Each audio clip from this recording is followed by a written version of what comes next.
एक के बाद एक मुस्लिमों के सारे सल्तनत तबाह हो चुके थे। पहले चंगेज खान ने पर्सिया और बाद में हलाकू खान ने बगदाद में मुस्लिमों को हलाक किया और इनके खोपड़ियों को मीनार खड़े कर दिए थे। 13वीं सदी ईस्वी में कोई नहीं था जो ततारी मंगोलों से टकरा सके और ख़ास करके हलाकू खान से। बगदाद तबाह करने के बाद हलाकू खान अपने अधिकतर सेना के साथ मंगोलिया की तरफ लौट गया था और इसी बीच पीछे रह गए मंगोल सैनिक और इजिप्ट के ममलूकों के बीच ऐने जालूत का युद्ध हुआ जिसमें मंगोलों की हार हुई। और इसके बारे में हमने पिछली वीडियोस में बात की है, लेकिन इसके बाद क्या होता है तो चलिए जानते हैं इससे आगे का किस्सा। 1260 में हलाकू खान को ममलूकों के हाथों शिकस्त की खबर जब पहुंचाई गई तो इसके गुस्से का ठिकाना नहीं रहा और इस बदले की आग में घी डालने का काम उसकी बीवी दो कुछ खातून ने किया। बताया जाता है कि ये औरत हलाकू की सौतेली माँ थी और इसे शादी करने के लिए हुलागू ने अपने बाप तुले का कत्ल कर दिया था। बहरहाल दोगुच खातून ईसाई हो गई थी और इसके अंदर मुस्लिमों के लिए सख्त नफरत भरी हुई थी। ऐसी नफरत की ये सोती भी थी तो मुस्लिमों की खाल पे, और इसी को रुझाने के लिए हलाकू ने मुस्लिमों पे जुल्म की सारी हदें तोड़ डाली थी। वहीं दूसरी तरफ बरके खान, जोची खान के बेटे और चंगेज खान के सीधे तौर पे पोते, इन्होंने भी बाकी तत्तारियों की तरह ही बहुत ही कम उम्र में सैन्य अभियान शुरू कर दिया था। ये बाकी मंगोलों से उलट नर्म दिल इंसान थे और ये अपने कैदियों से भी नरमी का मामला करते। इन्हीं कैदियों में से कुछ मुस्लिम भी थे जिन पे ये काफ़ी गहरी नज़र रखा करते और देखते कि ये लोग आखिर 24 घंटे करते क्या है। इन सब के बीच बुखारा शहर में बिरका खान की मुलाकात एक मुस्लिम काफिले से हुई। इन्होंने इस्लाम के मुतालिक इस काफिले से कई सारे सवाल किए और इसके नज़रिए से प्रभावित होकर ये मुस्लिम हो गए। इनके मुस्लिम होने के साथ ही गोल्डन होर्ड के कई सारे और मंगोल भी मुस्लिम हुए, खास करके इनका छोटा भाई तुख तिमूर। खैर, इसके बाद 1255 ईस्वी में जब इनके बड़े भाई उलगची खान की मौत हुई तो अगले खान यही चुने गए। शासन संभालने के साथ ही इन्होंने ब्लू होर्ड और वाइट होर्ड को मिलाकर गोल्डन होर्ड का निर्माण किया। इतिहास के पन्नों में यह दर्ज है कि बिरका खान के गोल्डन होर्ड का सत्ता संभालने से पहले रेगिस्तानी मुस्लिम जमीनों पे नाउमीदी और निराशा का चादर चढ़ा हुआ था, लेकिन इनके साथ ही इस चादर में छेद हो गया। इसके बाद मुस्लिम दुनिया में राजनीतिक और रणनीतिक परिदृश्य में काफ़ी बड़ा बदलाव आया।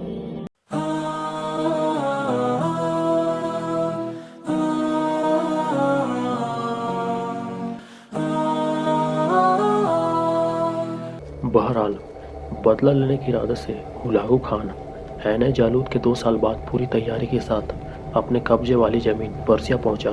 इसका इरादा था मिस्र के हर एक इंसान और जानवर को कत्ल कर पूरे इजिप्ट से आबादी का सफाया करना। वहीं ममलूकों में इतनी ताकत नहीं थी कि वो हलाकू का सामना कर सके। तभी ममलूकों के सुल्तान बैबरस ने बिरका खान को खत लिखा, तुम हमारी मदद करो, तुम भी मुस्लिम हो, हम भी मुस्लिम हैं। इस पे बिरका खान ने ममलूकों की मदद करने का वादा किया और वो अपने वादे पे कायम रहे। दरअसल हलाकू ने जो मुस्लिमों पे जुल्म ढाया था और लाखों मुस्लिमों को कत्ल किया, उससे बिरका खान का गुस्सा 7वें आसमान पे था। उन्होंने अपने चचेरे भाई हलाकू को खत लिखा, तुम मुस्लिमों पे हमला मत करो वरना मैं तुम पर हमला करूंगा। इस पे हलाकू ने जवाब दिया, तुमने चंगेज खान का कानून नहीं पढ़ा कि तत्तारी आपस में नहीं टकराया करते। तो बिरका खान का कहना था, वो भी जालिम था, तू भी जालिम है, अगर तू हमला करेगा तो मैं तेरे ऊपर हमला करूंगा।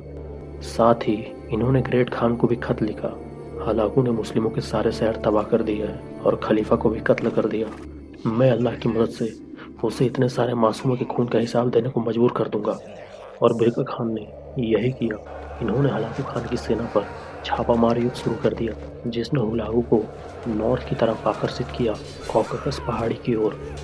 इस दौरान बरके और हुलागू दोनों ने ही एक दूसरे के कई सारे तालियों को कत्ल किया और 1262 आते आते ये पूरे तौर पर एक खुले जंग में तब्दील हो चुका था। बरके खान हुलागू से रिश्तेदारी की वजह से युद्ध नहीं करना चाहते थे।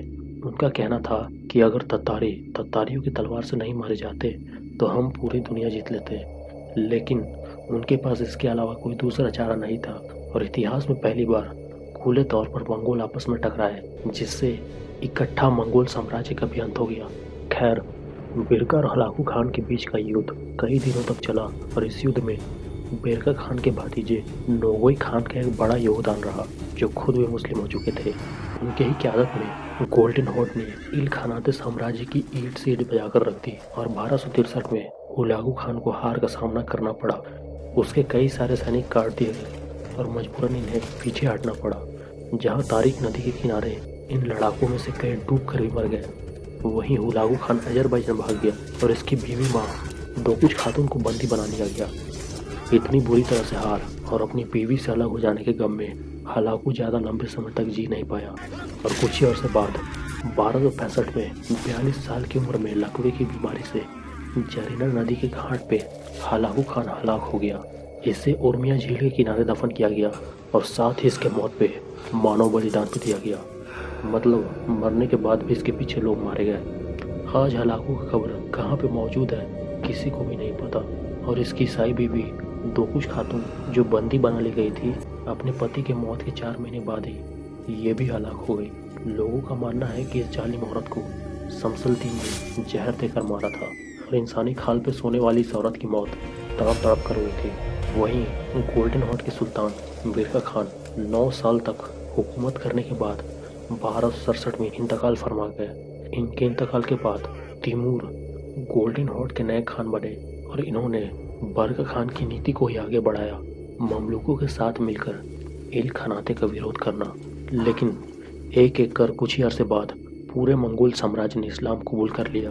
सबसे पहले तो बेरका खान, द गोल्डन हॉर्न, फिर इल खानाते और बाद में चगताई खानाते।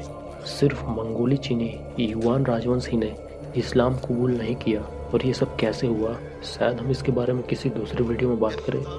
बहरहाल बेरका खान ने गोल्डन हॉर्न पर बहुत ही थोड़े वक्त के लिए शासन किया, लेकिन इसका प्रभाव बहुत ही गहरा था और ये आज भी इस्लामी दुनिया में एक महान सुल्तान के रूप में याद किए जाते हैं।